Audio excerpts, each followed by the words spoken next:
sure where it goes, but because it's an idea that the chief's had for a while, is the thought of, having more information available to officers so that when they are responding to someone who needs help, that they know more about it and they can respond in the best way they can. And Can I interrupt you Sure. for a second, and I can give you a really great example of this, which is at one point in time, my son was found by the state troopers up on the interstate naked at night in late October, and they brilliantly asked him who we should call, and he said, call my mom, and so they did, and they said, what do you want me to do with them? And I said, we'll take him to the emergency room and I'll meet you there. And I could see that they were a little stressed because I guess he caused like a minor car accident with someone trying to avoid him or just being frightened by a naked kid up on the interstate. But it was sort of that they just were agreeable to like calling mom and then doing what mom said. And it seems so simple in a way that they would do that, but how often does a situation not get handled that sensibly? So. Yeah. So I mean, we're coming that says if this is an idea that we think is viable and we want to pursue it, we're resources that can help and try to do some of the legwork in working through the Disability Rights Vermont ACLU issues to work through those before it comes to a problem. Like deal with the problems right up front before we go too far. But this is really it's really the balls in. You have the resources to pursue and. This idea that we had pretty much set up about a year more about them because they're encountering them in a crisis and say, this person, I'm summing up, medication, call their doctor, don't call their mom's the trigger, whatever, but the person would have control over that. So that they would ostensibly, hopefully provide us with the right information to make the right call to help de-escalate. It got stymied at the city attorney's office, worrying about, like you alluded to, what the ACLU folks might say about, frankly, I don't know, about labeling people in a certain way, to be honest. But I don't quite understand that because it's voluntary. Well, and the thing that kind of makes it an interesting conversation is there's already something called an advance directive for mental health. So people are already, it's voluntarily disclosing. So it's very similar, it feels very similar to me to saying you write your advance directive, you do that in an appropriate way and decide what you want to share for police response. Right. So there could be like an attachment or a rider or something that if you wanted to also do this, it would just give the police department then. And it would be under the control of the person while they're healthy, saying this is how I want to be treated, this is the information I want to share. It's not information that mom provides, it's not information that any relative, it's what that person. Your spouse gets mad at you and then reports you. It's not that. So there's certainly questions, and I'm acquainted with Leah Ernst at the ACLU. So if we decide to go that way, it's legwork that we would do. To get her list of issues and check them off and say, look, we've addressed every issue you have, so you're off the table here. You're not going to be a problem. We're pretty good at solving these kinds of problems. This interface exists somewhere in the ether right now. The guy who wrote it is like 2 analysts gone already, so we have to go find it. But it's worth looking at again, especially we'll get to it in a second. But March 12th, we're getting a new analyst, so write coding and stuff. Point taken. Community Police Academy.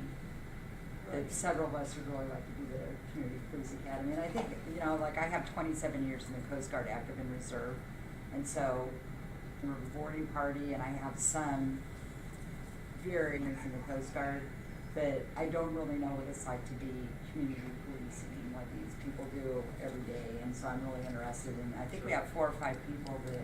That's going to be next year. We just finished one.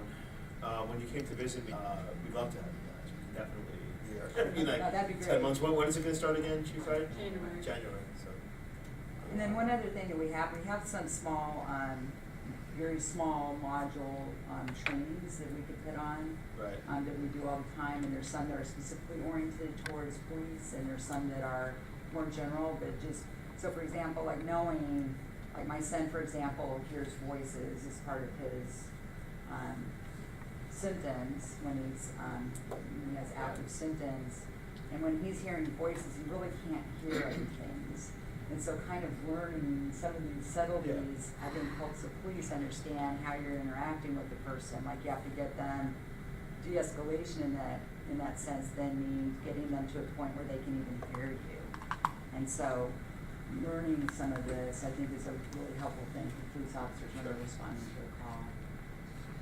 So your assistant gave me the email of your training officer, so I'm gonna send him an email, see if we can get on your monthly training notifications. Sure. And we did kind of jump into it, but we have created what we're calling a subcommittee to address mental health issues within Chittenden County, which means we're talking with a lot of people within the county. Well, in crisis response. And crisis response. So it's not just that we're coming here, we're, interacting with others.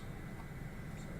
We see it as a team effort with the community, the mental health facilities, hospitals, doctors, Howard Center, all the different people has mental illness and need support in this community. So we're kind of lucky in that sense that okay, so let's do some cool things in this community and then see what things that we can like them. Thank you. Any questions? Thank you. Does anybody have any questions? Thank you so much. Thank you for your time.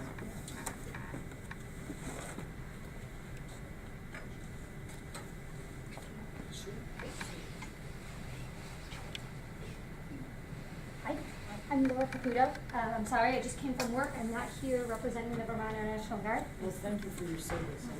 I have time to change. I'm here in the capacity of a Burlington resident, and I'm a parent of a 6th grader and a 4th grader. Security in our schools is of grave concern to me, and then the shooting in Florida was sort of the tipping point for me where I said it's time for me to become more civically engaged in this. I'm concerned because in the military we train run, hide, fight for an active shooter scenario, but the schools are not teaching that. And we continue to train lockdown, and I feel like it's putting the kids at risk if there is an active shooter. And I know that the chances are very slim that it's going to happen here, but then the arraignment in Rutland of the 18-year-old who had the plan, So tomorrow I'm attending a session at Christ the King School because they're training Alice, which I think is a security technique that intercom in the event that the principal gets shot so that the kids can evacuate to dealer.com. Techniques in this private school are more progressive than the security techniques we're looking at in our public schools. So I wrote an email also to our superintendent, and he said that a safety officer was hired and that the security protocols are being reviewed. But it's not enough for me, and I know that I have availability to help as well. So I guess question number one would be, how does law enforcement integrate with the security in our schools? Because I don't understand that, and how can I help as a citizen? Search, do anything. I know spent on a situation likely to not happen, but I'm in my resources to do something because I am concerned about it. Sure, so thank you for your, just as an aside, one of the things I understand the suspect did was pull a fire alarm. Specifically, it's hard to know whether you should run, hide, fight in an office environment or stay put and do a lockdown. Ultimately, schools have a great say in that. I think the entire high school at once would result in a higher, more deaths than if we responded in a matter of so I agree. There are different answers. Kids on the lower floors may want to. I'm saying kids on the upper floors might want to hide. It's a problem that we're having this high school students and elementary school and junior high school students have to contend with the fact that somebody with a weapon made for the infantry can come in and start killing all of them. And it's happened. It's happened in elementary school. It's happened in junior high school. It's happened in high school. And it's happened in Vermont.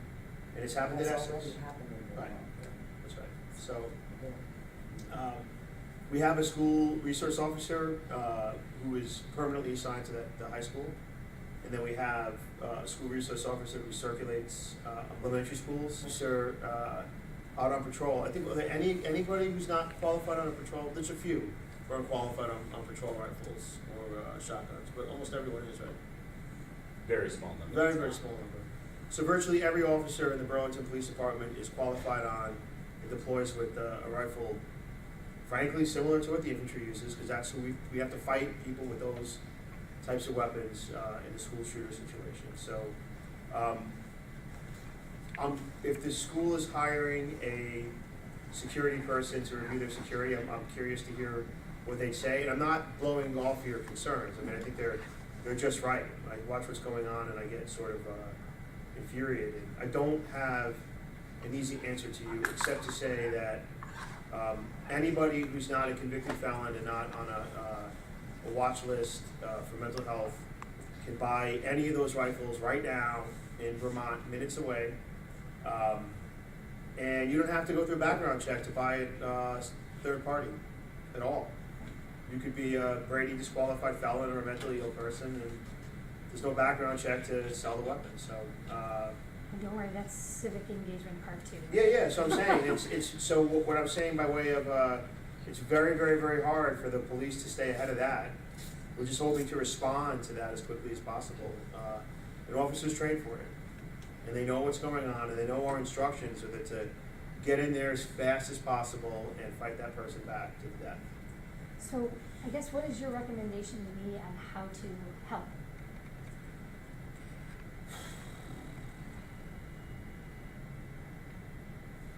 Can I, Yeah, please. Go ahead. I'm wondering, and I'm gonna give you my personal email address so you and I can be in touch.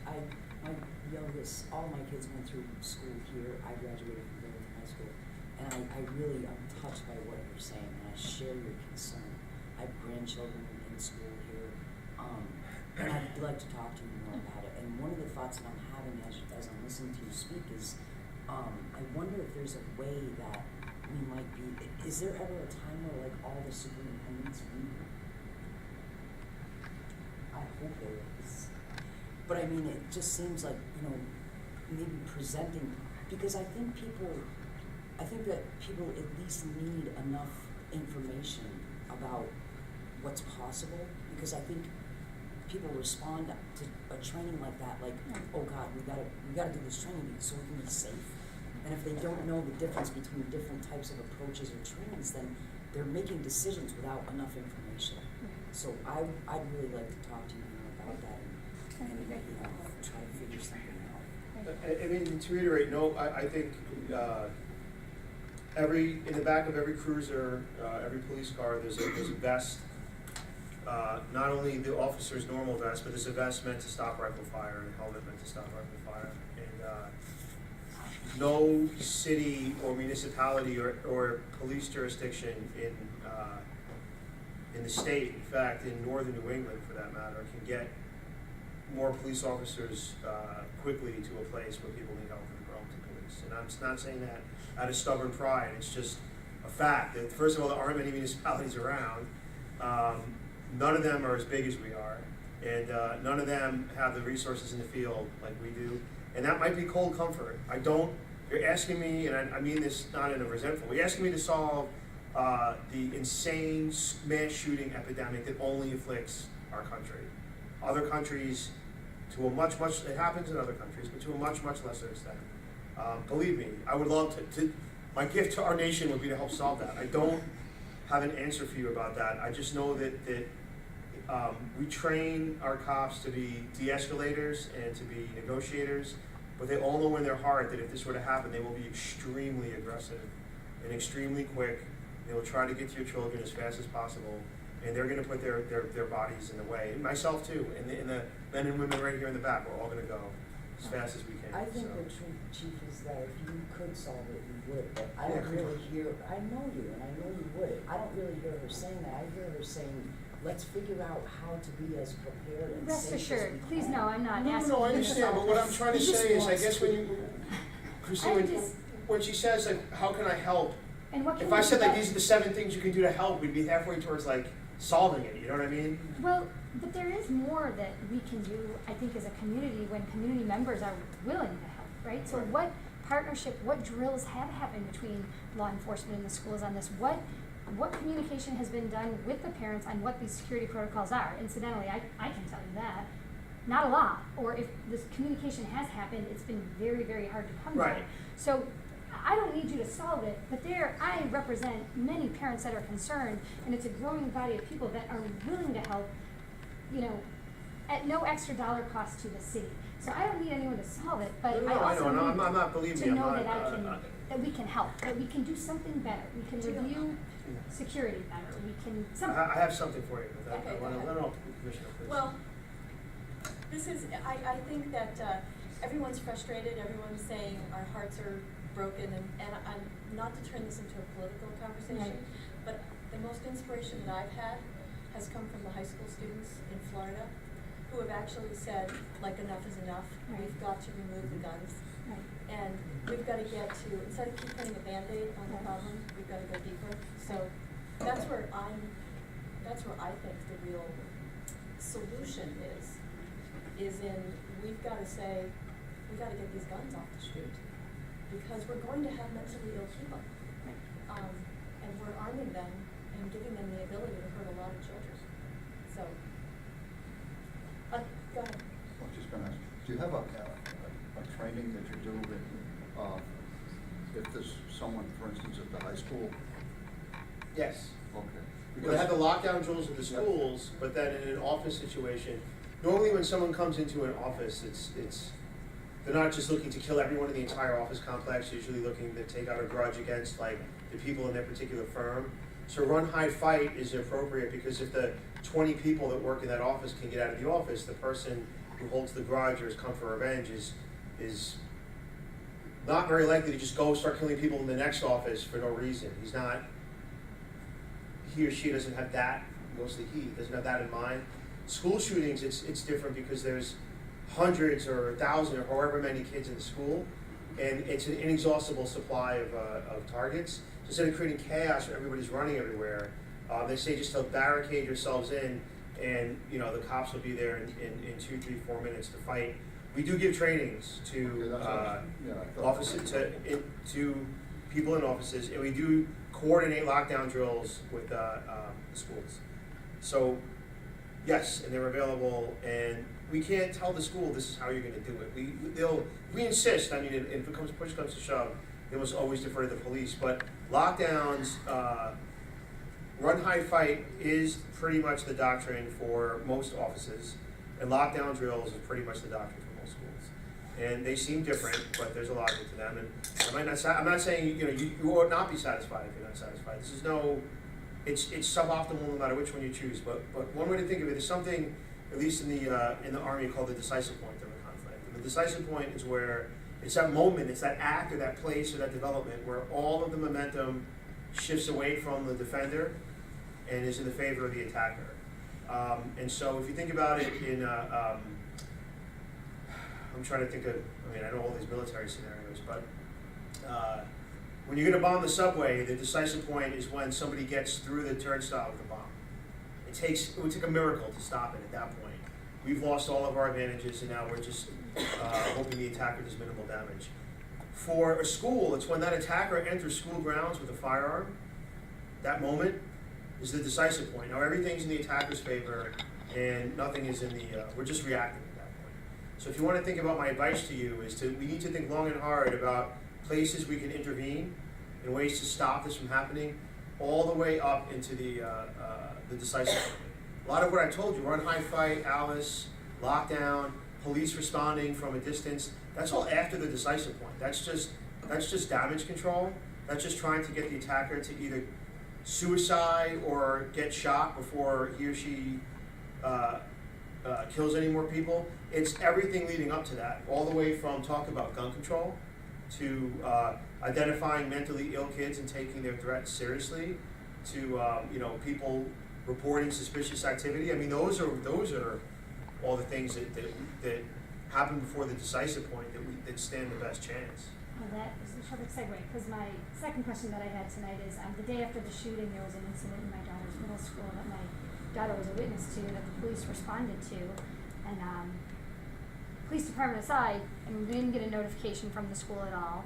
And then when I did get to speak with the principal, she indicated to me that because they couldn't get a hold of the parents, the child would be let back in school the next day. And, the kid ended up being locked out of the classroom for being disruptive, and he punched the window out, and my daughter was standing next to him when it happened, and she assured me my daughter was safe at all times, but I thought, well, because he chose to take his anger out on the window and not my daughter's face. So I guess it just begs the question, you know, that was all she was allowed to tell me, and I guess why does she had already told me there's a mental health component there. Why does that child get to be let back in school, I guess? Like, it's all wrapped together, right? Mental illness and tips and indicating and making sure our security postures are good. I guess that was the other reason I came today, is I'd like a little bit of insight on when law enforcement responds to an actual action in a school. I mean, most adults we can't take into custody for more than it takes to issue them a citation. Well, I didn't want the kids to take No, the but custody. I just meaning- didn't think you should be back in school. Yeah, but that's, I mean, I don't know if you have some more particular evaluation. insight, but about the incident or the policies in general. The state of Vermont is very forgiving towards youth. They're not, in fact, we just had an hour-long meeting with the school board today, with one of the reps from the school board. They said, why do you ever have to take anyone out of school, period? The criticism was that the police take police action against students at all. That was I mean, there are folks on the school board that say the police should not be taking police action in schools, period. Like someone have to have a knife in their eye for us to take Sounds police like I action. need to go to the school So board there's a and difference that. of thinking. Your next stop. It's my next stop. Montpelier for gun control, school board meeting next. No, I'm only being partially facetious. There's a very, very high bar for police action in schools. And taking a child out of the classroom is considered, invasive and traumatic, and has to be legally justified and accepted unless it's a very serious felony. There's very little we can do to seize a juvenile. All right. Thank you. I appreciate it. Thank you very Thank you much. for being here. Thanks very much. Thank you. Can I ask kind of a follow-on question? There's a lot of activity in the legislature related to childhood trauma and another term called ACEs, and I'm curious just to take a sense of people who's familiar with the term ACEs and what that means. So it's fine that you're not. But it's something that if I could share information with Christine. Last week I attended a conference at UVM where the people within the state were teaching the first year medical students about ACEs and childhood trauma and just the impact that has on a person for their whole life. And it's And there's absolutely a direct correlation to something like, substance use issues. Substance use, behaviors for sure, heart attacks, numerous illnesses caused by, and ACEs is the term, is adverse childhood experiences. But I'm not going to delve into it right now, but I may share some information with Christine. Share it as you feel appropriate. So Chief Wright was mentioning that they are looking at, one of my resolutions is to minimize checking the phone during meetings, but you did want to let me know that they are looking at ALICE training? Yes. Okay, as part of the review that you were talking about with the new safety person? Our officers are looking at going to ALICE training. Okay. Now, whether they're going to be instructors or not, I'm not sure. But that is one of the things that they're looking at as a different way of doing things compared to what we're currently doing. And we're always looking to see what the national vibe is, to see what's good and what's bad, what the best practices are. I mean, it's hard to. Can you just explain what is ALICE an acronym? Yes, ALICE is an acronym. Hold on one second. It is alert, lockdown, inform, counter, and evacuate. So don't ask me about anything else about it, but I know it's been around for quite a number of years. I know some people back in the Midwest who are instructors. They think it's the greatest thing, and I think it goes along with what Chief Del Pozo said about especially the smaller schools, to be able to do something different to alert other people in the building rather than just either locking down or leaving, so they can inform a lot more people of what's happening, and then try and find the best way based on their circumstances, which may be different from another area of the building, about what to do and how to act.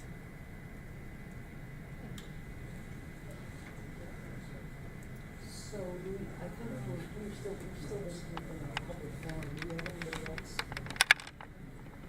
Thank you, Bob. So I guess our next item is the chief's report.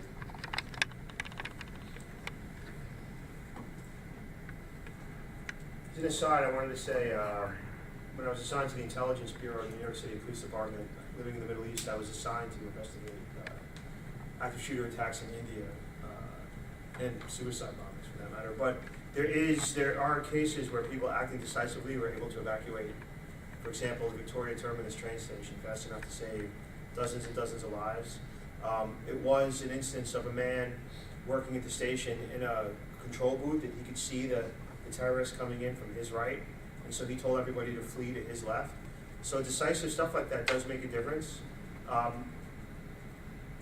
It's hard to, I bristle at the idea we want our kids to survive. Like the idea that we have to train school children and students and administrators to like make assessments about gunfights and what exit to evacuate by is frankly insane. If we could do it reliably, we should do it. I think the thing to take away when you look back at these, like it's always been a horror show. It's always been a disaster. Sandy Hook was a disaster. Las Vegas was a disaster. Columbine was a disaster. I just think it's once that person reaches a decisive, and I can go on and on. I mean, I'd love to find the instances, one or two instances where someone rams someone with a car, gets out with a knife or something like that, quickly gets shot by the police, and that's just the grace of God. That's not Alice or lockdown. I really think that you're talking about going to Montpelier and the school board and all of those antecedent things. I mean, ultimately, like, it doesn't happen in other countries as often as it happens here to any shadow of it. So it's not like there's this plague sweeping the world and no one knows how to solve. It's affecting everybody who touches. It's not like cholera. It just happens here to the extent it does. So there's got to be a way to solve this. And I mean, God, good luck. Thank you. I'm dragging you along, don't All worry. right. Gotta ask the mayor permission, Colonel. All right, chief's report. But thank you for coming. It's a difficult thing to talk about, and I'm very frustrated. Regional dispatch. You wanted to talk about that very briefly. Just so you know, there is something coming up on the ballot. It's a referendum. And by the way, if you guys get bored and want to leave, you can go ahead and leave. Since you said your piece, you don't have to stay. It's the idea is that right now in several different locations throughout the. Are you familiar with regional dispatch? Any of you guys? All of you? Good. None. All right. We'll spend a few minutes talking about this. We have Burlington, South Burlington, Winooski dispatches with whom, Jen? What was that? Winooski dispatches with who? Winooski dispatches for themselves, but And sheriff's office. sheriffs, Colchester, Shelburne. Without just keeping it simple. Williston, they all pretty much have their own separate dispatches, and they all pretty much are obligated to work 24/7. There are certain times of the day where it's busy, and you might profit efficiency-wise from having a few different radio frequencies to talk over. But right now, if a cop were to scream for help in Winooski, maybe two cops would hear it on the Winooski frequency. He could be right over in the circle, and our cops in Burlington could be at the Domino's Pizza. They wouldn't hear it until somebody jumped over to our frequency and let us know what was happening. Same thing with somebody could rob the TD Bank in Winooski and be fleeing into Burlington or vice versa, or down Shelburne Road into South Burlington. And we wouldn't know it until in the middle of coordinating this, somebody changed the frequency to tell them. There are times at night, the value proposition goes where, many times, not just at night, where there's a low enough volume of traffic that we can actually operate the police departments on the same frequency, so that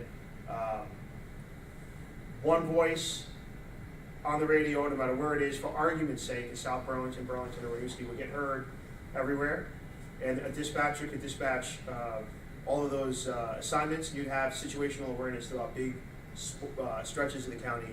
And the same thing goes for the fire department, right? Fire apparatus are much more important to concentrate in many cases than police apparatus, and seconds do matter. So it would be profitable, life-saving one. I mean, it would be a good life-saving strategy to be able to immediately and quickly, like right off the bat, dispatch. There could be a fire on the Burlington border, and a South Burlington ladder could get there just as quickly or more quickly than a Burlington ladder, like in some cases. I'm not the expert. The idea would be to be able to aid each other in that seamless way. And lastly, right now, the only way that when you call 911, you pick up the phone and dial 911, you talk to a state police service, or what's it called, public safety answering point, PSAP, and they'll ask you a series of questions. The only way that the PSAP is able to communicate with our dispatch right through those walls is by landline, it's by phone. So they write down the information, they enter it into their system, and please, Chief, I know you've been doing this, correct me for anything I get wrong. And then they then have to pick up a phone and call our dispatcher and explain over the phone to our dispatcher where to send our cops. In many, many other more advanced places, that's a computer transmittal. It's just as the 911 operator's taking the report, they're entering it into a system, they press send, and it just goes over, instead of it literally being a telephone game. Some estimates say that that adds about 70 seconds to the dispatch time. Now, in the middle of nowhere in Vermont, where it's 15 minutes to respond anyway, 70 seconds or an extra minute, 15 minutes to 16 minutes, not the biggest deal. But here, our response times are between 2 and 3 minutes. An extra minute is a big deal. Another thing is if it's a very, very high priority job, a shots fired, or someone's shot, or an officer needs help, with newer systems, you could start dispatching, the 911 dispatcher can start releasing information to the local dispatch immediately as he or she is taking the call. It's a matter of seconds. So the proposal that's on the ballot is to form a municipal entity here that will coordinate with other municipal entities formed on other ballots on town meeting day that would authorize going forward it's not purely exploratory, to go forward to create an entity that would regionalize dispatch in Chittenden County for all the participating agencies. It would probably be somewhere in South Burlington, because they have the space. And one of the things that's important to us is that, at least to begin with, if we save staffing, it's important to me anyway, I've said this very publicly, it would be not by letting go any of our dispatchers who've been very good, loyal workers, but by attrition. If they decide to retire, they don't want to go over to South Burlington, maybe over time you wouldn't hire new folks, but not diminishing their benefits, not diminishing their salary, and not letting them go. It would be a change of working conditions for many of them, and frankly, the union of dispatchers is against it. Tomorrow morning, you going to New York? No. When are we going to New York? Tomorrow morning. Tomorrow morning? It's tricking me. So one of the things we're trying to do, I'm sending 5 folks down under the leadership of slippery Chief Wright. Tomorrow morning, you going? No, but we'll talk about that. Okay. They're going tomorrow morning. They're going tomorrow morning? Are 5 people going? 3 people. 3 people are going.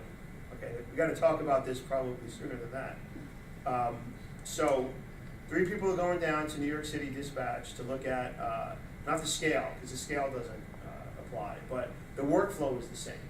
So it's not about like there's 300 people taking 911 calls and people dispatching, but in New York City they'll typically have, they'll easily have 1, 2, or 3 dozen, more than a dozen, they'll have dozens of police resources on the same channel across different precincts. So you're looking at me like I got 6 heads.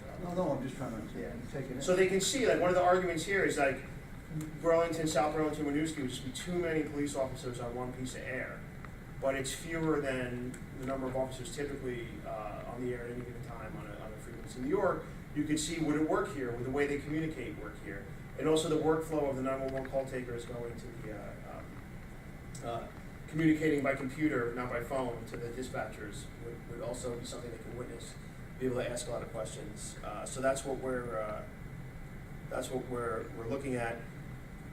I mean, I'll be able to answer any other questions, but as you can tell, I don't think it's a bad idea. I think it has to be done right. I don't think it's going to save us money, but it will lower response times, and it should make us more situationally aware, and it should help the fire department as well. And it'll be on the ballot in a few weeks. Do all of the towns have to approve it for it to work at all? No, there needs to be a critical mass of towns, 3. 3, okay. And it looks like, as far as the level of interest among not the union and not the citizens, we don't know, but the municipal governments in South Burlington, Winooski, Colchester, you often are interested, as well as, Well, it'd be Colchester, Milton, because they go together. okay, South Burlington. Burlington, Winooski. Yeah. So, again, that's not how the folks will vote, that's the interest on the part of the government. Who are the employees are? It will be the employee of the municipal entity that gets created. So that's a separate entity. Yeah. A countywide municipal entity. Some of the fear of the union is that becomes a new entity and the membership that they have here somehow dissolves away. It might be, yeah, I mean, there's concern, the main concerns, there's like good faith technology and workflow concerns, and it hasn't been done this way before. But I think we can we can work our way through those, just by being competent and careful and deliberate. And then there's just genuine labor concerns. People don't like change, and they also are worried about their positions, they're worried about their unique benefits. That's all real. I mean, it's not a trivial thing.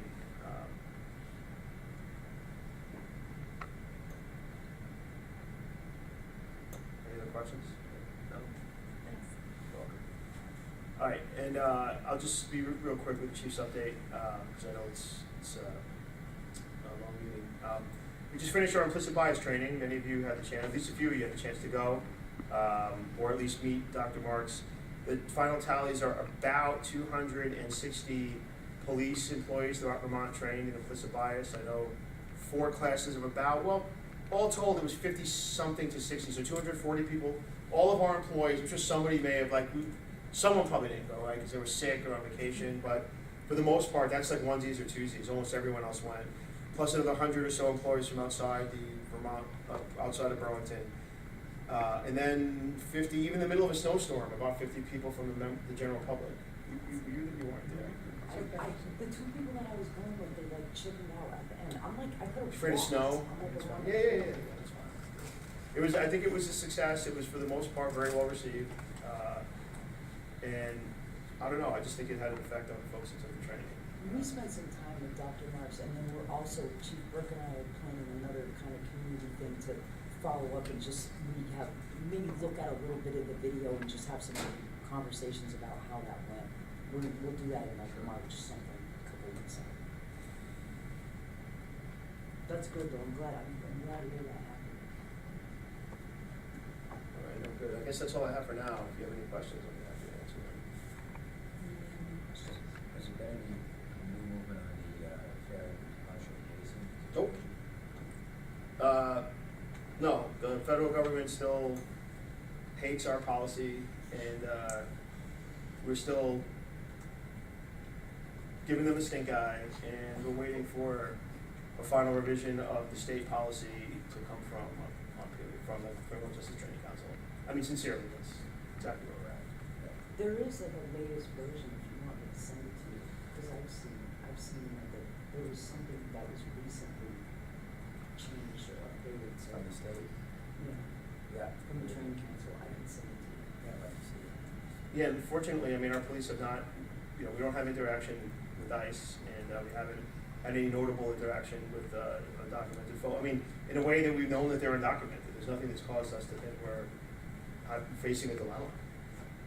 Not to say it wouldn't happen, but it hasn't happened.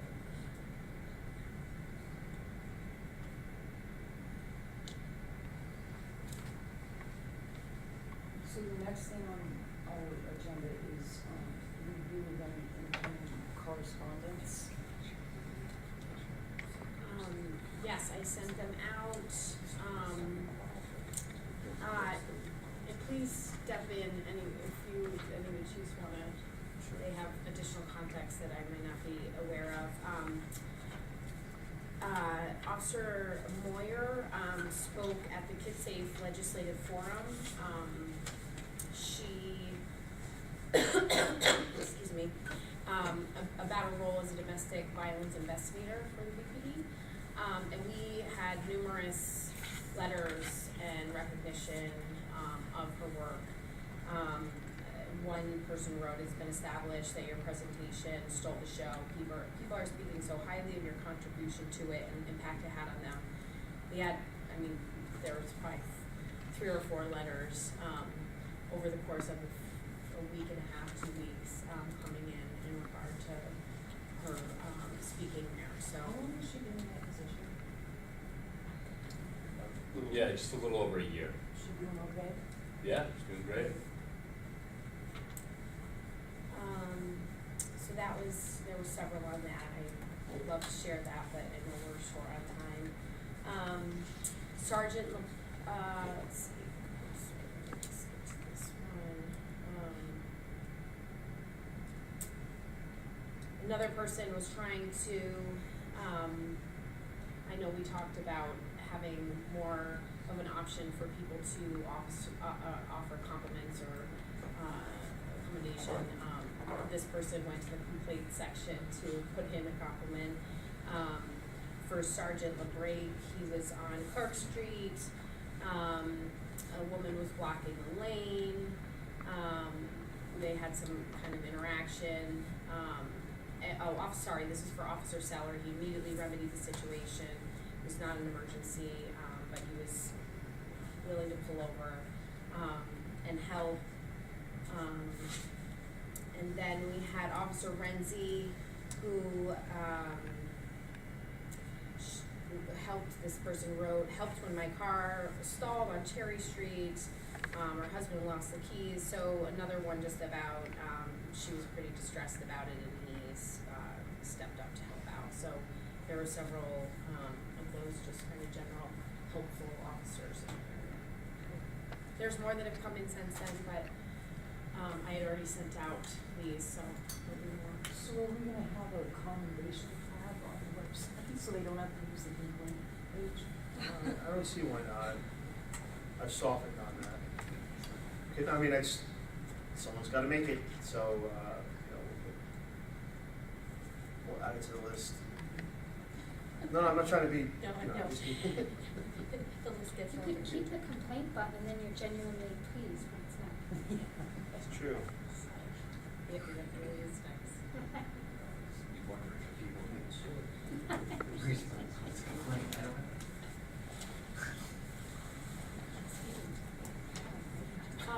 And then we have the next, unless anyone had anything else on that, is the officers' hirings and promotions, and I think we can just pass them around, for you to sign. So we had 4 new officers and then 2 civilians that were hired. So is it like full capacity yet? Our staffing? No, we're at 102, but we have some pending, not retirement, we have some pending retirements, just some people who may be transferred to other police departments. And then we're continuing to hire more people. I mean, it's this constant thing. Please. Which folks, right? We're authorized 105 now. So I guess maybe as those are coming along, is that it there for those 2 for 5 and 6? Yep. Yeah, I think I just need signatures, and that should do it for those. And I'm actually, I know I should have done this at the beginning of the meeting, but I'm thinking if everybody's okay with it, maybe we could switch 9 and 10, because the folks from the CJC are here within the vacation. Sure. And then we could just do the director thing after that, is that all right? That's great. Okay, so then the next thing we have is the update on the process involving officer complaints. How's that going? I was able to Chief Jan, this past month, went through the ones I was given, so. You did good, I did, did everyone We did else? before I last meeting. Right. And you did? Yeah, we did. Yeah, Yeah. and I did, and it was impressive to see, I mean, each one is taken seriously, Right. handled. Thought so as well. Yeah. I think that, I know, I've been telling people that I've been doing this facilitated complaint process in the CJC a little bit, and Bob and I were just talking about it earlier, that it just always seems to be an opportunity to learn. Sometimes it's even the person who's complaining, there's some, they need to be educated about their rights, about how policing actually works and stuff, so I think, and then you were also asking what was your question about where are we just gonna continue doing this, or what Yeah, are we my gonna do question with was, this process? Bill, too, was, right. Keep doing this where it's good. Thank you. And I think we had talked about, is a tricky case, then straightforward dealing with that.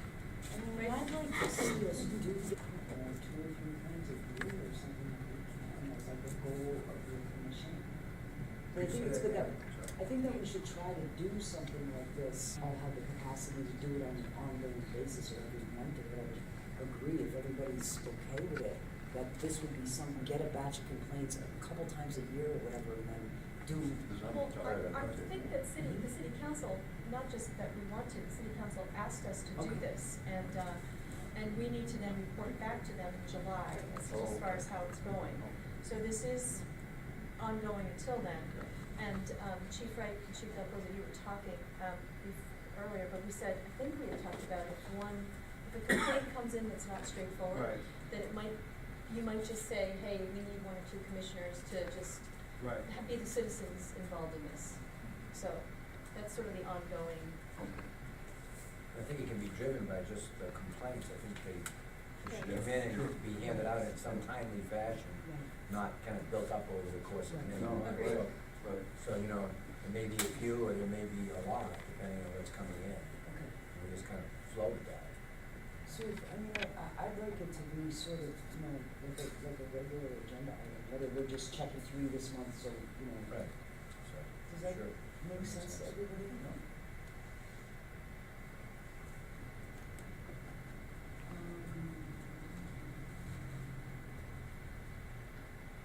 So, and then our next item is the commissioners' updates or comments. We're all pretty verbal in here. Does anybody have anything? Just to echo, I am on the KidSafe board, and KidSafe hosted the legislative forum where Officer Moyer spoke, and same thing. We had a board meeting today, and the feedback about the presentation, it was very personal what she shared, and I guess it was extremely moving and just impressive, so just echo it. I just wanna make sure that, you know, she's right, that's a tough job, and, you know, I know Sonny's still around, and I still haven't met up with him, I really like to meet up with him and talk to him, because I'm always concerned about wellness. And I think in a job like that, it's really important, I think in all of your jobs, of course, it's really important to pay attention, and I think a job that's designed that way especially lends itself to the need for, like, proactive wellness.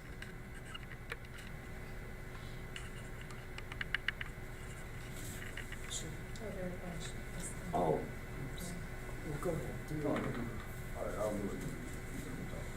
So are you guys, CJC, my coworkers, ready to, do your thing? Mhm.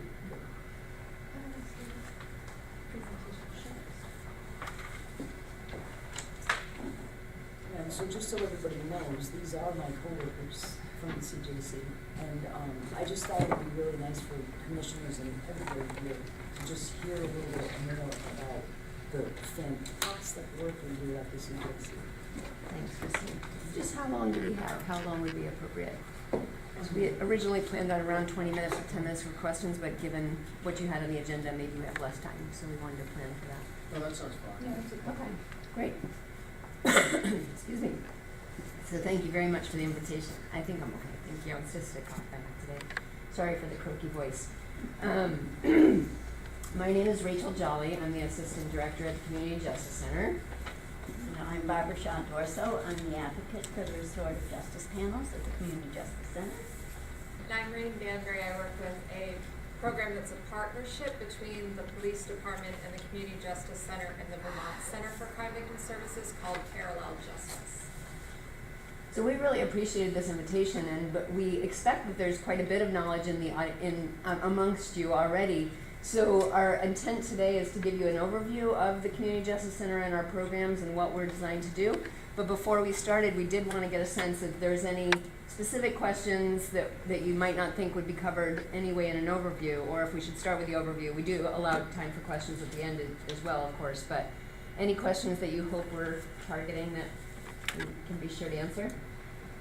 All right, so we'll just start out with this overview. Can I just, Yeah. just to put it sort of in context, one of the things that's really important to understand about like the CJCs all over the state is that there's like, what, 20 something 21, now? yeah. Of course, Burlington's the most fabulous one. The but old one. just so everybody knows, all over the state, and most of the time they're interacting with police departments and courts and Department of Corrections. Exactly, thank you.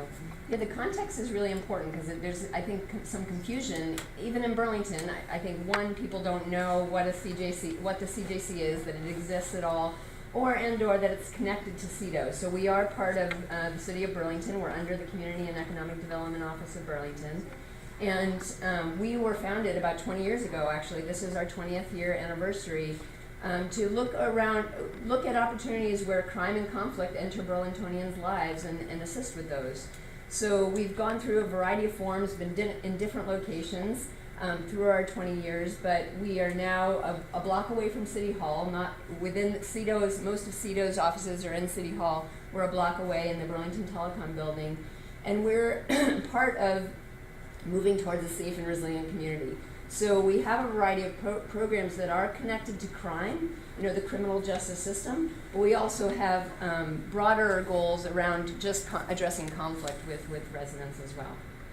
So we're going to get into some of those particular programs. And since Rachel's voice is a little raspy, I'm going to channel her now. And do you want me to come and talk into the mic, or is it okay if I project from here? Yes, please. The mic is preferred for the camera. Now Barb gets to go work just press the right arrow. Okay. So when you're talking about this idea of community justice centers, you might have also heard the term restorative justice. By the way, the Peace and Justice Center down the street makes it so that justice is just this word where there's a lot of confusion about who's who. But restorative justice is this idea that to truly serve justice when something happens, there needs to be a partnership between the victims who are affected by what happened. We sometimes call those affected parties. The offender who committed the act, which are often called responsible parties, and then the community where it happens. So within that framework, we have a variety of different programs. Parallel Justice is the one that I work for that I mentioned first. We also have offender reentry, and that's our illustrious Christine Longmore has been doing that work the longest within the CJC, and we will be really sad to see her move on from that. Restorative Justice Panels is what Barb sitting next to me does a lot of work with, and we'll describe each of these a little bit more later. And then there's a lot of work that we've been doing with the schools, as you were talking about earlier. What point does removing a kid from the classroom make sense, and how do you work to reintegrate that kid back into the community? Because we know that treating people as disposable or in some way isolating them permanently doesn't actually promote prosocial behavior. So a lot of what we do is car windows and car tires. About half of the calls that we respond to each year, we call everyone who reports a crime in Burlington. About half of them are related to vehicles. So what Parallel Justice does is it's this unique pilot project here in Burlington. It was one of 3 sites, the only one of the 3 sites around the country that was a partnership of these different kinds of entities. And one of the things that's really unique is even if there's nobody caught or prosecuted, we can help. So that's Parallel Justice. Offender reentry, I'm so tempted to put Christine on the spot, but she would hate me. So circles of support and accountability are when someone is coming out of the facility and they're high risk. Maybe they've committed a particularly egregious crime. Maybe their risk factors for reoffending are very high. Maybe they don't have any supports that are going to help move them and keep them in the right direction, keep them within a safe set of behaviors. So that's one particular modality you might have heard of called COSA. Employment support, offender workforce development. Christine led meetings every week where folks who've been incarcerated within 2 years, is that right? Yeah. Could come and get a lot of help, ranging from kind of the group meetings to one-on-one support, interview prep. The number of people that have walked through her office is really astounding, and the number of people that would not frankly have jobs, and that stability and that source of self-esteem is really, really an impressive testament to her time at the CJC. And then resource navigation is you come in to the CJC, you've just gotten out of jail, how do you get a bus pass? How do you sign up for food stamps? How do you get to the doctor? How do you get signed up for mental health? How do you get signed up for your treatment? All that kind of stuff. We have a wonderful colleague, Megan Lumen, who helps with that, and then also the person who does circles of support and accountability, his name's Stuart, helps with that as well. And now over to Barb. Yep. So we'll talk a little bit about the restorative justice panels, and that's where I work. Restorative justice panels are made up, just as Rain mentioned in the beginning, when something happens in our community. There are 3 affected parties. There's the community at large. There's sometimes identified a direct affected party or a group of parties. And there's the actual person who is responsible. So we try as a restorative justice panel to address the harms that have been done and figure out how to make amends to the community and to individual victims of crime, and to how to make the offender in some way more competent as they leave our process so that it won't happen again. Can I just plug that you all having recently finally caught the 2 people who've been doing BB guns? Almost every victim that I talked to, because we called every one of them over the last 2 years, whether we got them on the phone or not, said, something must really be going on with that person. And I said, yes, I know too. I really hope they work through it quickly. So that's an example where, imagine the chance for those 2 guys to hear from some of the people who were affected. Do people have to work with you? Will the court say you've got to go through this restorative justice process, or is that voluntary? We have a number of different referrals, and so one of our referral sources is the court.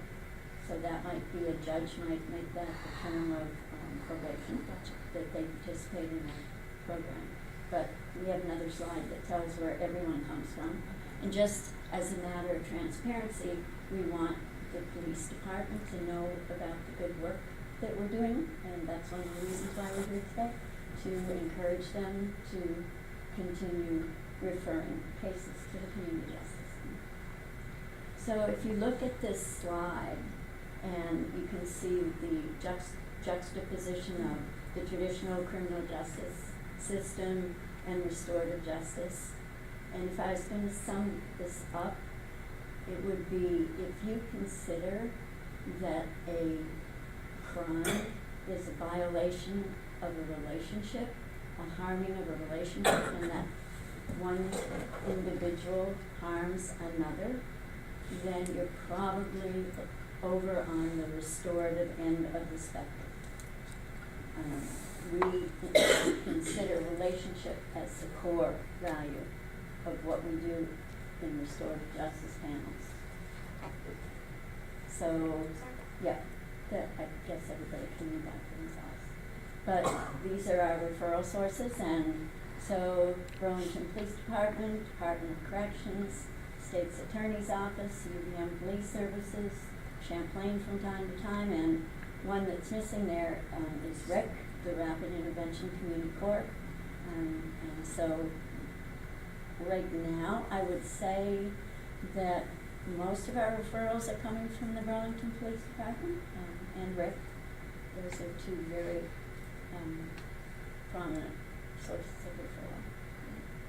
What I do specifically is I work with the affected parties. So the promise of a restorative justice panel is if the responsible party and the affected party can meet face to face and talk about the harm that has been done.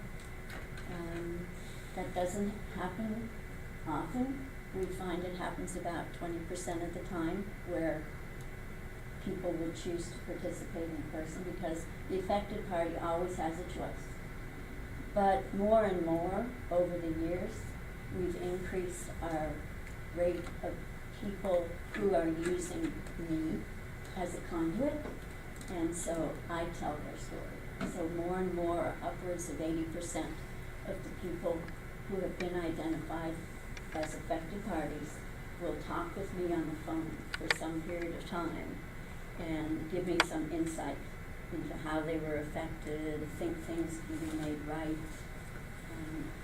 And the stories that I hear are personalized and make the relationship real. Parameters always of safety, making sure that the panel is a safe space at the Community Justice Center, giving them information such as, one question I hear often is, did this person single me out, or was this just a random occurrence? And so being able to give them as much information as I can, choice of whether or not they want to participate, choice all the way through, giving them an opportunity to what happened to them, validation from a group of their community support people and community members, and restitution. I work a lot with businesses, and so restitution is something that's often in their concern. I work with, nope, that's okay, we'll go to the next one. I work a lot with individuals, I work with businesses, and I work with institutions like the university in low to mid-level crimes, and these are some of the examples: embezzlement, vandalism, not so much possession of marijuana anymore, but simple assault, shoplifting, maybe a scene of an accident, and records of this, but just off the top of my head, what we're seeing most of right now, it would be shoplifting and leaving the scene of an accident. And shoplifting is, I guess you'd call it a specialty of mine, because I've developed relationships with almost all the businesses on Church Street, and we also have a very special retail theft awareness and prevention class for adults and a separate one for youth, and it really hits home about the impact that their actions have on the community and themselves and businesses. I know a particular youth that went through that and has never stolen anything ever. Good to hear. I think if we ever were able to do the research on that, I think we have a pretty good record, but just saying. These are our stats, as you can see. We have FY17, our cases have gone down. There's a couple of reasons that we speak about, and one of them is that crime has actually gone down. And Rick wasn't referring as many cases to us. Was there something else that you had? Just back to that slide, when we asked Rick about why they're dropping referrals from them, Emmett Helrick, who has headed the program, just points to the focus on the opioid epidemic and treatment as being a priority for so many, that does take precedence sometimes than referral to a restorative justice process, which we totally understand. Yep. The drop in, also just as a note in terms of completed successfully, that can be a number of factors that can influence somebody's successful completion. Sometimes somebody refers, and if they don't, it is referred, but if they're not willing to take responsibility for the crime, even in the very base level, then it's not an appropriate referral for our process. And sometimes somebody just doesn't kind of follow through in terms of all this, the number of times that they have to show up. And then sometimes it might be more overt in terms of just not completing the contract to which they agreed.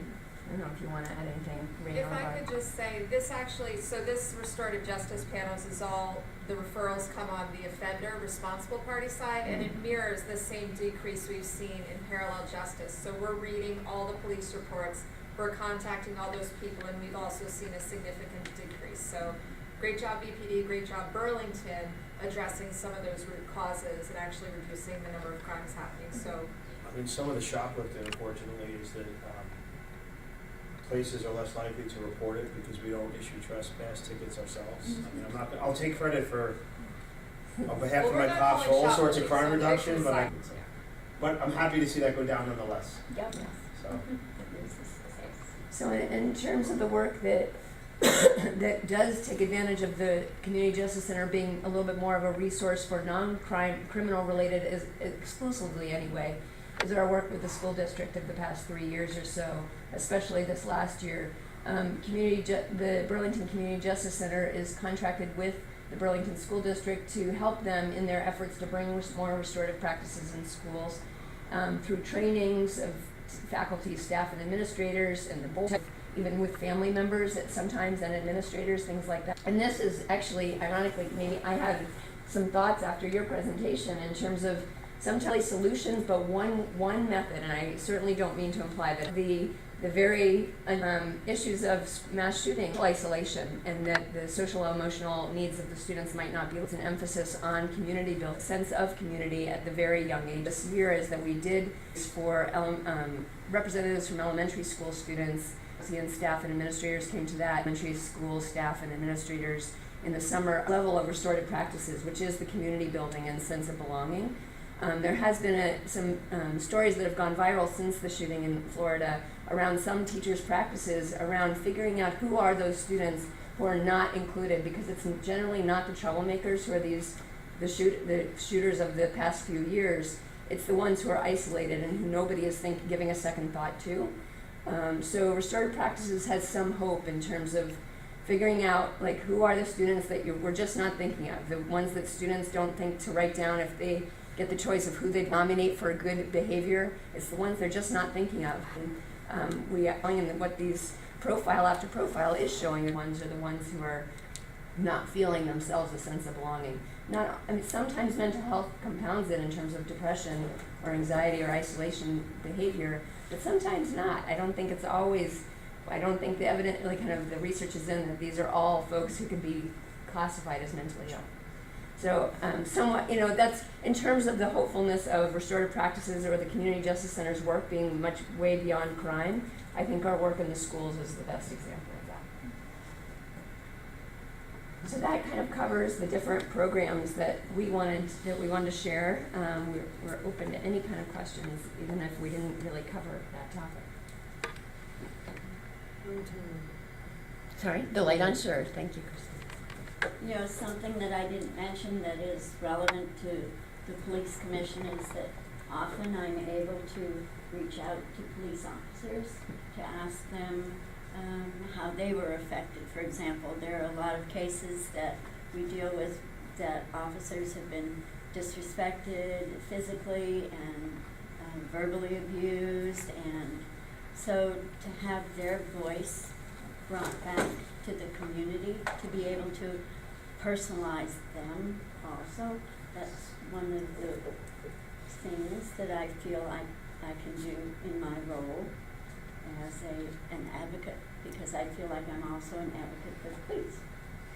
And more, I'm getting those responses back when I email them and they say, hey, when they remember some nugget again that hits home when we talk about it at the panel. You keep referring to the panel. Yeah. Who's on the panel? What does that mean? No, I may have been remiss in not actually setting that up. So we have probably 30-some volunteers, mostly from Burlington, but from a couple of other communities also. And we run 5 panels every week. One of them is a youth. Members sit on their individual panel. They're on with the same group every week. And they go through play and just to be working with the Department of Restorative Practices, skills like open-ended question, reflection, those kind of skills building communication work that we can go through a process of what brought you here, who do you think was affected. Those are the kind of questions that we ask. So it's when the volunteers join with the responsible party and the affected party, either through Barbara or themselves in person, all together in one room to talk about what happened. And then there's a staff person who's kind of in and out as needed, depending on numbers. There's the balance of having enough people there so that it's supportive, not so many that it's completely overwhelming. There's usually about, these days, 4 or 5 community members, and then I sit in on most meetings. And the affected party and the responsible party. So I guess if I were going to make a request to all of you, having had this wonderful opportunity to work with Christine I've been at the CJC for 9 years and she preceded me. My little take home for someone, and I mean, it sucks. You can get in touch with us through Christine and see what the CJC might be able to do, especially when someone's that they had. We just do a lot of listening, and then that frees up officers so that they can go out and do investigating. And when you're hearing from someone, like you're thinking, gosh, you know, if this person only understood, then reach out to the CJC and we can advocate to have that case be referred. So when you're getting those stories that tug on your heartstrings a little bit, or you're thinking there's a little bit more to it, it's easier for me to kind of access the human element here. The CJC is really a resource for you, and you don't just call us. And if you want, she'll help you do that. But dog complaint you wrote to Palmer. That one's civil. We already said no for parallel justice. Just saying. So we just want to thank you for the opportunity. Thank you for the invitation, Christine. Thank you all for giving up your Monday nights or Tuesday nights to do this on a regular basis. Thank you, dude.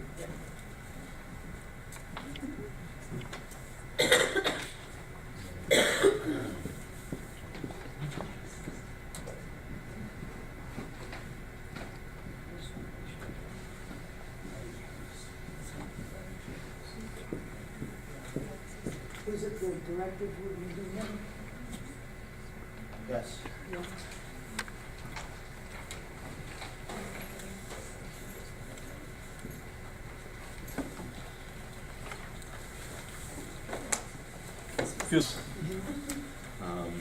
I hope this went out. I can draw your attention if that's helpful, or I can answer questions directly, or both.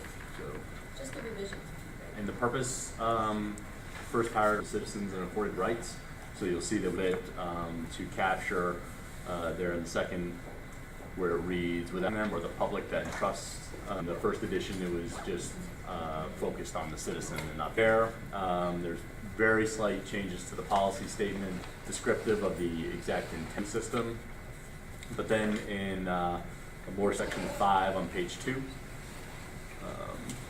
last sentence, uniform officers will activate their body-worn driving at an incident. Feedback from the staff was, the dispatch sent a computer, do I have to turn it on then? If it in the dispatch too, it was good to actually have staff.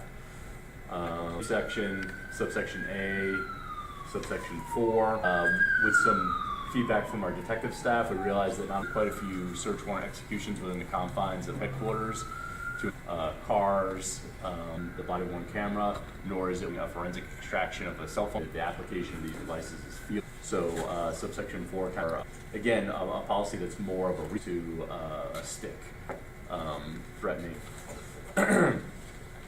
Subsection B, we had to address the fact that this was another catch by our officers. They're like, do I dispatch to a incident where I'm going to take it over the telephone? No policy, so we cleaned that up. And moving along on the page, subsection D, sectioned where the cameras can be potentially turned off. A tow truck at the scene of a traffic crash and citizen of an error, and there's no citizen interaction. The officer is allowed to turn officer in charge. Again, just kind of a more practical, common sense use of the device. Then moving into subsection E, this language is prescriptive to detectives. So in our earlier version, the detectives didn't really weigh into this equation whatsoever, but we did buy sufficient number of cameras for them. So E, or our experts have these devices available to them. And again, it's similar to police officers anytime that they're going to go out and actually make an arrest, a planned arrest, or but we also had, as their normal wear, every this to their tie, clip it to their belt. So again, our intent when they're going into the field to effectively the same on 4. Moving on to page 5, under subsection D, where it talks about the body-worn camera operation, to bring the nomenclature there on buffering, activated, and mute. All that is direct technology that we're using right now. So if we were to upgrade the cameras, whatever the vendor, so again, that was just a nomenclature change. And then lastly is in section 9, subsection D, And I believe Corporal Gilligan and I spoke to this in our first rendition about when an officer will have access to their body-worn camera footage. We were just more explicit in our self-defense. They'll be afforded this access to their body-worn camera footage, but there is times if serious misconduct that the department still reserves the right to control the officer's access to the video. Terms, if we are that appears to be lawful and within directive, the state police's practice to allow the officer to look at their video footage and to continue that moving forward. In contrast, an officer was going to be criminally charged. Again, the state police would be here doing that, and that the officer's access to their video would be, rules of criminal evidence in that regard. So, policy now that's palatable to our staff, and it meets all the reasonable objectives that we set out to accomplish. I don't know if this will be taken up in the legislature this year or not, and hopefully the camera platform itself won't change in the next 12 months, and that this policy will live at least that long. Does anyone have any questions? I know I ran through it, but I'm trying to be conscious of your time. Yeah.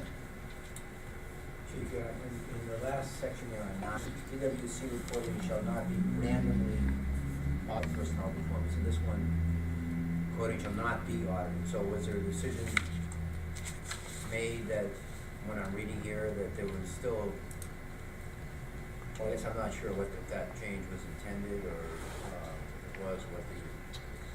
Right, and if you could just help me find that, Jim. I think we talked about... The last one on the last page, section 9A, just one sentence.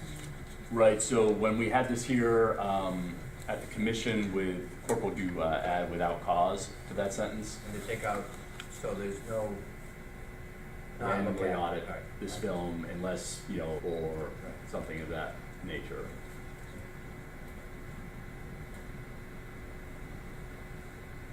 Has the union signed off on all of these themselves, or? Well, so after we had some reverb from the last version of this, I personally went to every roll call and addressed the officers and sought their feedback, reconciling the fact that we didn't have a draft of this, and also to express the actual and not to be the stuff previously. And so the union and I getting all the input, working through the different changes, and the finish line with this policy in its current version. So in terms of the actual footage, public. So the state doesn't know exactly where, meanings, for the most law says that we have to shield the identity of victims and witnesses. So that means we have to, number one, look at how long the video is, then estimate how long it would take to redact every person in the video except the suspect or the police officer, which by manually blurring, and then give them an estimate at, what's the price per minute or per? It's 57 cents per 30 minute, or no, per minute, I think, Right. of a senior staff. So it's like an undue hardship thing. No, and then we give them the estimate of how long it would take to request. Isn't that like, And because the ACLU says the whole people, so when we say, yeah, we agree, well, no, you have to give it to us. I mean, the worst case is that the law would somehow change for victims and witnesses, but you can't charge for it, and then it will cost them. But the technology's gonna get better at that time, it costs a lot of money, we're not there yet. I want to view the footage, let them come in and view it, which is different than releasing a copy. Do you need a vote on this camera policy? I think that was unclear. I think, I don't know if you need a formal vote of it, so I guess if there's consensus that you're willing to adopt this in conjunction, that suffices. Thank you.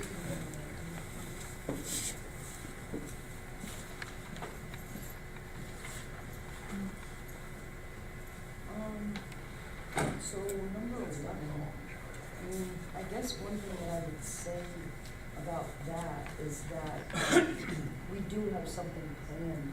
This organization that Jada and I started, Kaleo, hasn't really done anything for the past couple of months, but we do have something planned in March. And as I was saying before, we'll probably talk a little bit about the training that Dr. Marks did.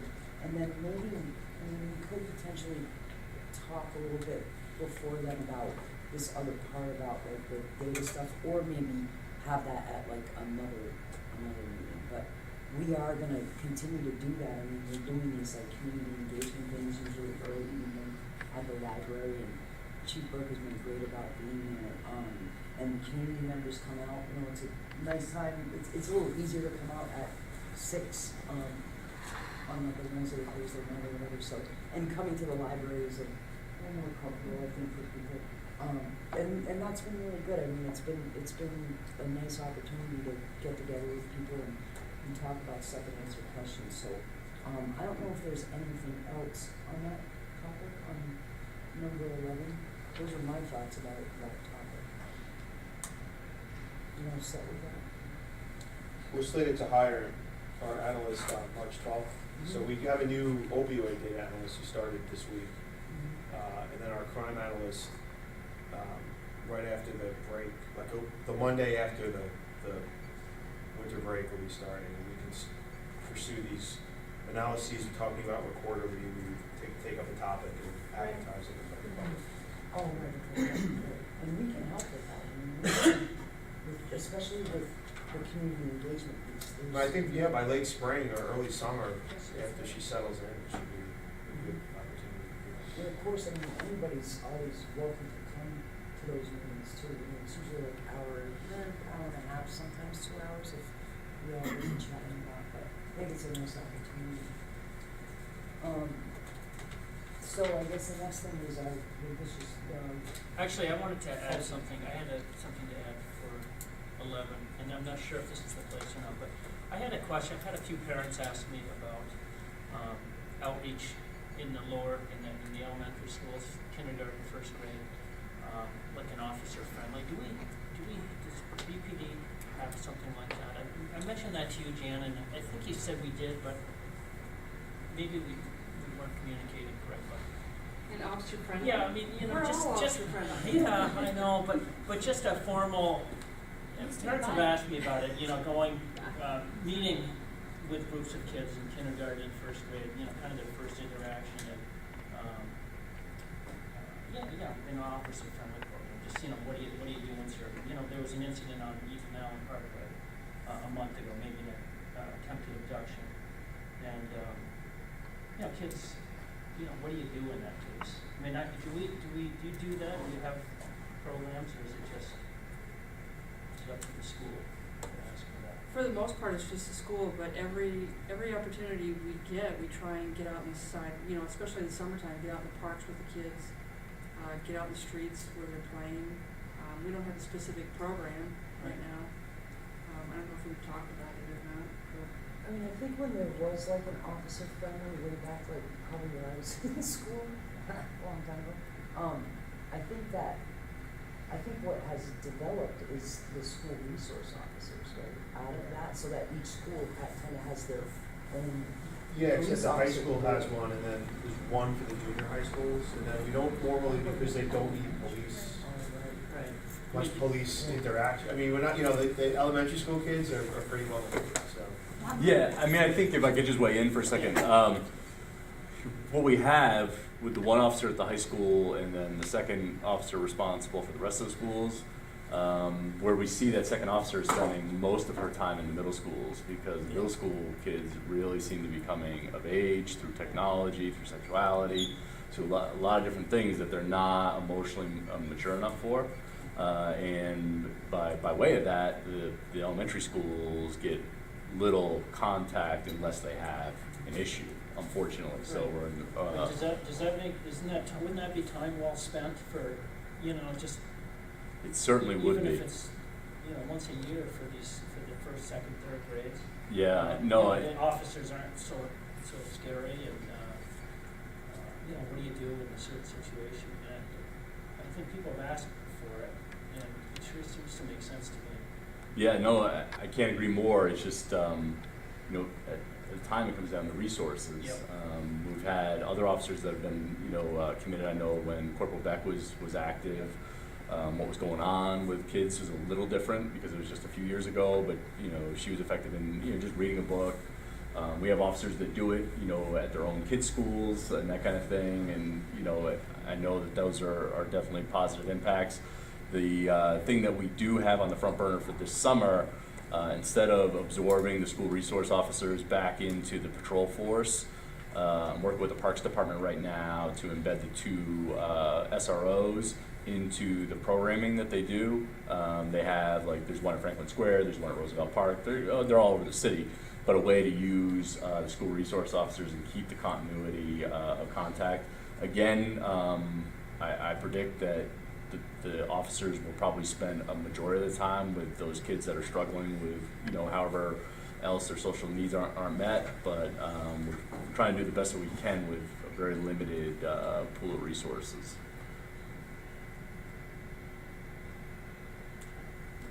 Thank you. Yeah, no problem. So now on to the dog room. So the committee of 3 is meeting after tonight's meeting briefly, and there should be some responses to the request in the case after our meeting. That's it. And now, the consent agenda, our minutes from the last meeting, is everybody have those?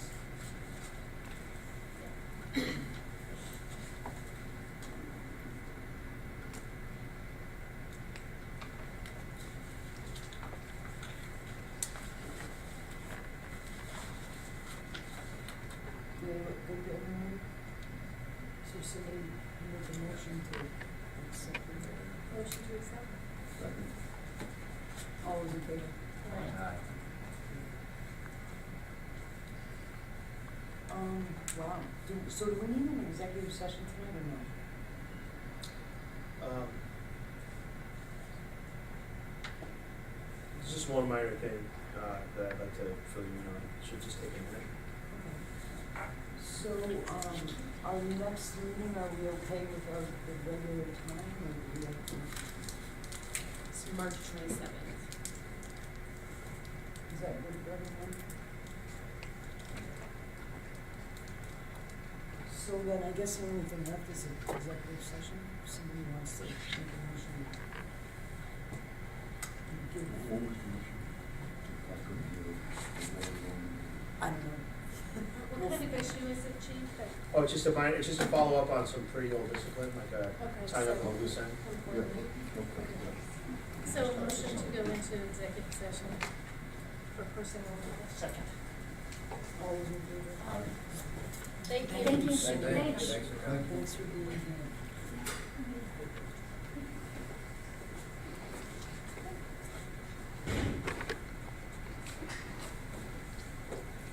In fact, if you just give us I'll 2 just hang minutes. around. I'll just hang 2 around. minutes. It's not gonna take too long. You don't have to take it all apart now.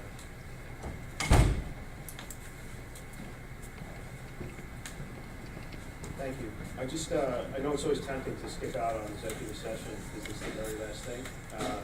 But if you recall, when Chris Lopez was terminated last year for, we believe, lying about David, one of the things he said was that he couldn't make it to court in time because he couldn't prepare for his appearance because it was snowing. I don't know if you guys remember that.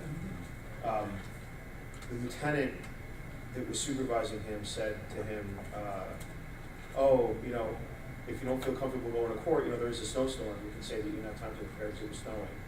So we did discipline him for that. We put a letter in his file. He's on probation. He's ineligible for any special assignments or change of assignment for a period of 1 year. And it's in his file as a letter of reprimand that he gave advice that compounded a misleading situation. So I didn't want you to think we forgot about that. We did follow up on it. It was happened in the last. Maybe it happened at the. It was resolving right around the time of the last meeting, but it's since resolved. So just so we didn't forget that we had. Who's that lieutenant? Lieutenant Sullivan. So he didn't say like lie, he just said like, almost like he was behaving like another cop and a leader, like, oh, there's a problem with your testimony? Well, God, it was a snowstorm. Just say it was snowing and you had a hard time preparing for trial. Maybe that'll buy you some time. You know, so he didn't, and he admitted, he actually, if you go there, he just said, yeah, I totally messed this up. That's too Right, so he's not going anywhere, let's put it that way. Do we need to? Is that turned off? Yeah, I mean, Laura is trusted with a lot of this stuff. She's not gonna put that in the minutes, but anything to add to that? Chief? No? All right, there we go. That's all I got, folks. It's an important message, you know, for people to, it's like a mutual accountability thing or whatever. Yeah, no, I just know, I just didn't want you guys to think we'd forgotten about it, and I don't just want to be like, oh, let's get out of here, you know, so. Thank you. Thank you. Well, I'm doing adjourn executive session. Yeah, I still think that. I should be on the same wall, I don't know. Seth Renton reached out, Andy Renton, said he, of course he can be here. How are you? Finally got it done. Without labor action. That was the goal. So this is what. That was me the first time.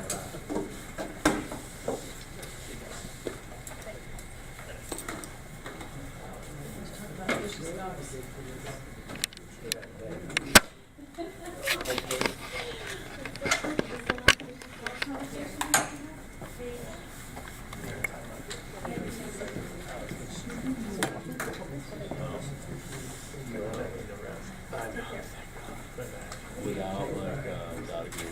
See you guys. Take care. Good to see you. Ran out of time. Thank you. There you go, Eric.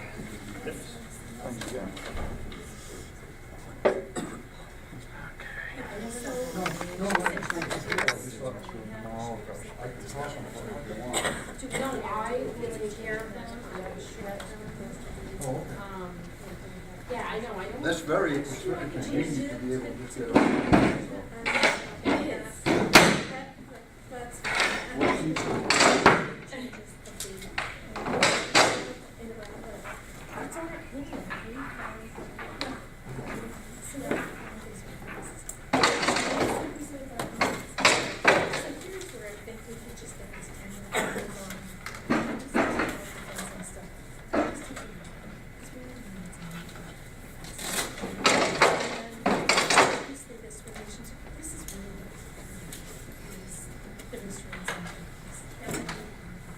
Must be